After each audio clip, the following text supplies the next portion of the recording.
Hello and a very warm welcome to the students of class 10. Today let's continue with the poem A Tiger in the Zoo from your English textbook First Flight. This poem is written by Leslie Norris. As already discussed, this poem contrasts a tiger in the zoo with the tiger in its natural habitat.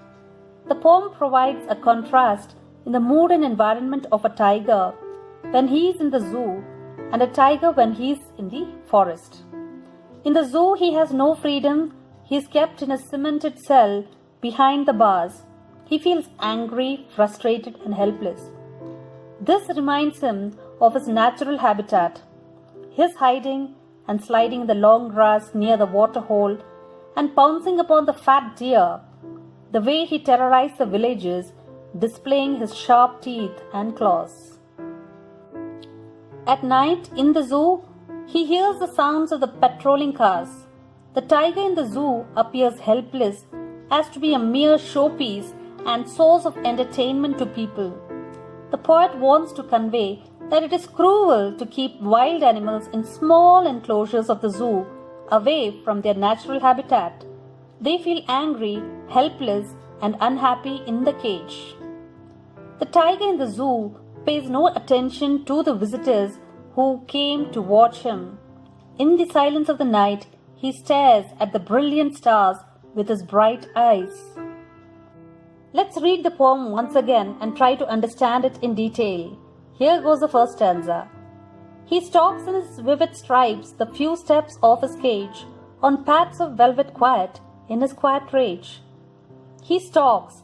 Stalks means to stride or to move quietly and slowly in a threatening way. In his vivid stripes, vivid here means clear and bright, and stripes are the long narrow bands on the body of the tiger. On pads of velvet quiet, pads here means the soft part under the foot of the tiger, and rage means anger. Here the poet sees a tiger in a concrete cell in the zoo. It is a very small cage, and the tiger can hardly take a few steps along the length of the cage. He looks majestic as he slowly moves up and down in his cage. The sharp and the clear stripes on his body are of strong, bright colors. His pads, that is the soft part under the foot of the tiger, are velvet soft.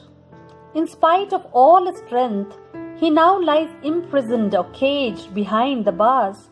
The caged tiger is angry. He is full of rage, full of anger, but is quiet because he knows that he is helpless there. Moving on to the second stanza. He should be lurking in the shadow, sliding through long grass near the water hole where plump deer pass. He should be lurking. Lurking means hiding. Sliding through the long grass. Sliding means to move. Water hole, a water body, and plump means a fat deer, a chubby deer. So looking at the imprisoned tiger, the poet is filled with pity. He says that the poor tiger should have been in his natural habitat, that is in the jungle, in the forest, hunting and resting. Then, at this hour of the night, he would have been lying quietly through the long grass.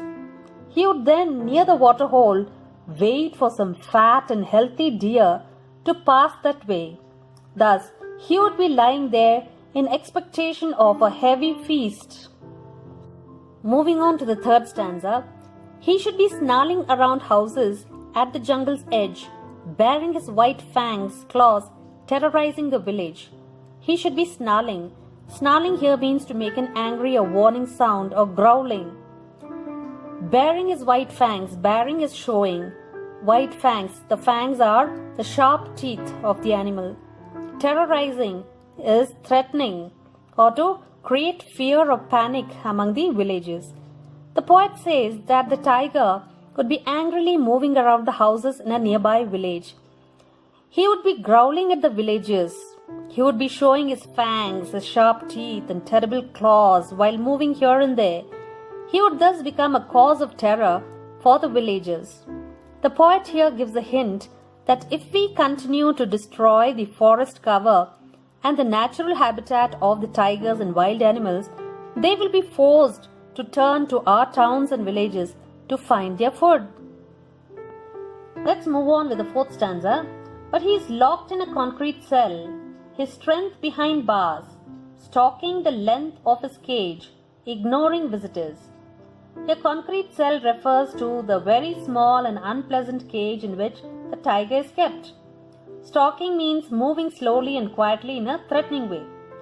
The poet sees the tiger is locked in a concrete cell in the zoo. In spite of all his strength, the tiger now lies imprisoned behind the bars. Very slowly and silently, the tiger moves up and down along the length of the cage. He moves in an angry and threatening manner. He takes no note of the visitors who had come to the zoo to have a look at him.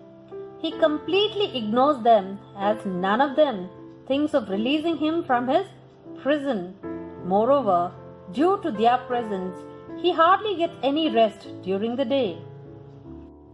Coming to the last stanza, the concluding stanza, he hears the last voice at night, the patrolling cars, and stares with his brilliant eyes at the brilliant stars.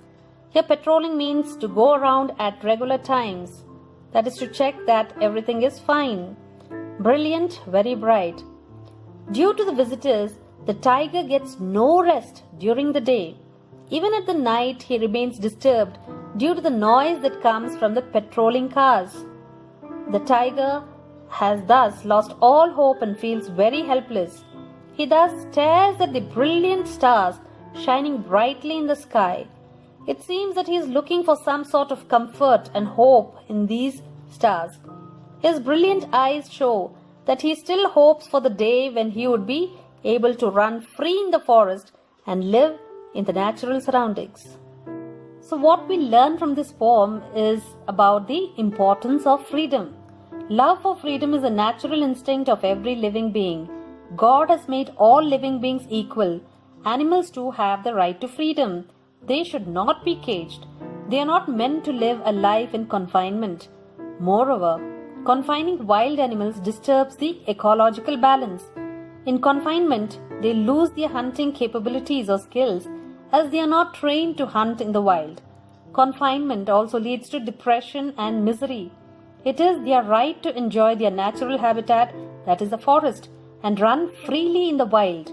We should thus respect their freedom and should not confine them in cages in the zoo.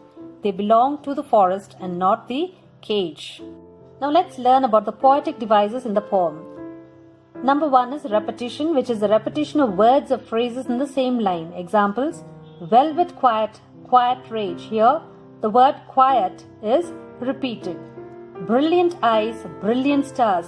In example number 2, the word brilliant is repeated. So it's an example of repetition. Number 2 is alliteration, which is the repetition of initial consonant sounds in the same line. Example 1, he stalks in his vivid stripes, but he's locked in a concrete cell is a second example of alliteration. Coming to the short answers. Question number 1 is describe the tiger in the cage. Answer: the tiger in the cage paces up and down in the cage restlessly. He is confined in the narrow cell and keeps staring at the stars as if longing for freedom. He is helpless and draws pity for his condition. Question number 2. Describe the tiger in the wild. The tiger in the wild is free and lies under the shades and hunts for its prey. He moves near the water body because food is in plenty there. Sometimes he growls and terrorizes the villagers. Question number 3. How does the tiger create terror for the villagers? Answer: the tiger creates terror for the villagers by snarling, that is growling around their houses as they are situated near the jungle. He frightens them by showing his fangs and claws. Question number 4. Why does the tiger express his rage quietly? Answer: the tiger expresses his rage quietly because there is nothing he can do from behind the bars. He is helpless as his strength now lies inside the cage. He is no longer free as he was in the jungle. Question number 5. Where should the tiger have been according to the poet? Answer: the poet thinks that the tiger should have been in the jungle, lurking in the shadow of the tall grass to prey on the deer near the water hole. He should also be on the outskirts of the jungle, snarling around houses and terrifying the villagers. Question number 6. What is the tiger doing? Why is he ignoring the visitors? Answer. The tiger is slowly and quietly moving along the length of the cage in a threatening manner.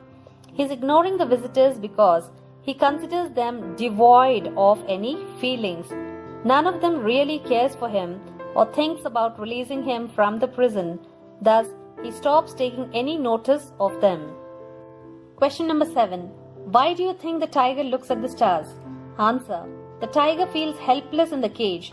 He stares with hope at the brilliant stars shining in the sky. He hopes for the day when he would be able to run free in the wild.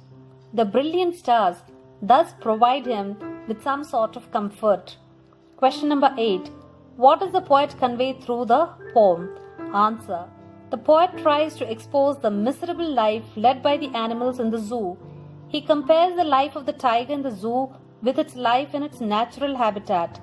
The animals have the right to freedom and should not be caged. They should be allowed to run free in the wild. With this, we come to the end of the poem A Tiger in the Zoo by Leslie Norris. Thank you and God bless.